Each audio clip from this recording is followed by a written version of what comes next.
So, following the confirmation made by Kaizer Chiefs that Khalil Ben Yusuf as well as Cedric Kaizer will coach the club up until the end of the season, I've actually observed that there are a couple of challenges that will be facing them. You understand? I'm talking about these two co-coaches, right? Yusuf and Kaizer, they've now taken over Nabi, okay? And they were the ones responsible for ending the club's trophy drought in May, with domestic football returning this weekend following the international break. Now Kaizer Chiefs travel to Congo to take on Simba, right? So here's number one. The first challenge that's actually going to be facing these co-coaches is defensive challenges. So you look at it, bro. Kaizer Chiefs kept 5 clean sheets in their opening 5 Betway Premiership matches. So following the first international break, right, Kaizer Chiefs have now struggled to keep clean sheets. So you look at the injury to Thabiso Monyane at right back. That also played a big role in why Kaizer Chiefs started conceding a lot of goals. And he was making great progress.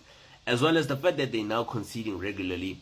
And the technical team actually has a big job at making sure that they keep clean sheets at the back. And it's also this old situation of Aiden McCarthy as well. I mean, the guy was injured, but then they threw him back into the starting 11, which was so unnecessary. You know what I'm saying? Because he has been very shaky since recovering from that injury. You understand what I'm saying? You saw in the game against Kukune. You also saw it in that first leg defeat in the CAF Confederations to Gabuskop in Angola. You understand what I'm saying? So again, a second challenge is silverware. Okay? Winning the Nedbank Cup in May ended like the 10-year trophy drought, right?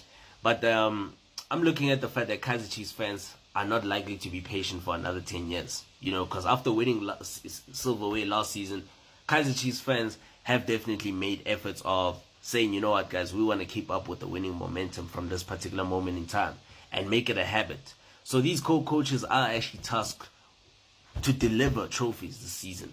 I mean, already the MTN 8 is out of the picture because Chiefs didn't qualify. The Carling Knockout Cup is already out of the picture after being eliminated on penalties by Stellenbosch in the first round. So there are 3 titles for Chiefs to compete for this season, which is the Betway Premiership, the CAF Confederations Cup, and the Nedbank Cup. So that is like an opportunity for them to put something in their trophy cabinet. Okay. And then the signings. Number 3. Another challenge is the signings. How do they make their signings deliver? So remember, Kaizer Chiefs went into the market to ensure that they get a strong team to compete. And management, with no doubt, they might be looking at the coaches to actually get the players to deliver. Thabiso Monyane was arguably the best performing new signing so far. But an injury also hampered his progress.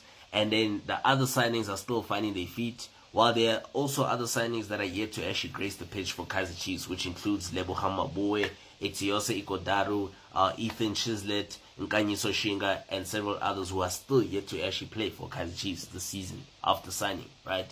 And challenge number 4, Uvilagazi needs more game time, Mafeto.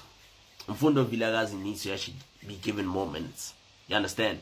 Because look at, after his impressive performances at the FIFA World Cup for the under-20s, Kaizer Chiefs really need to give him more game time. You understand what I'm saying? Because now there's actually overseas teams in the Netherlands, teams from Germany that have actually been scouting him.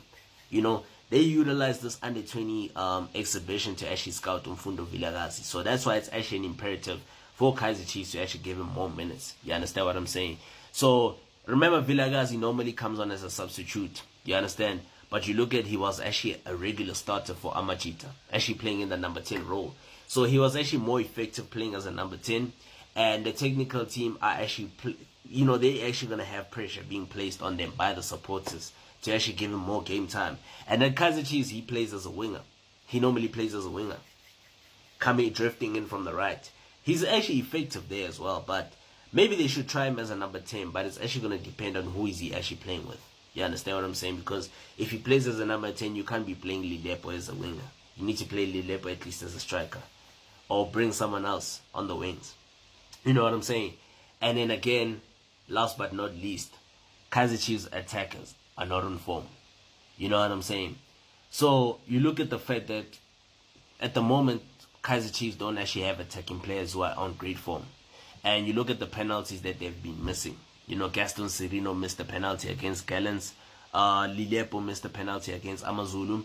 And, it just recently shows how up front Kaizer Chiefs have an issue of scoring goals. You understand? So this is an area where the co-coaches are going to have to actually focus on in order to ensure that Kaizer Chiefs actually start firing in the final third. You understand what I mean? So yeah, those are like just a couple of challenges that will be facing them.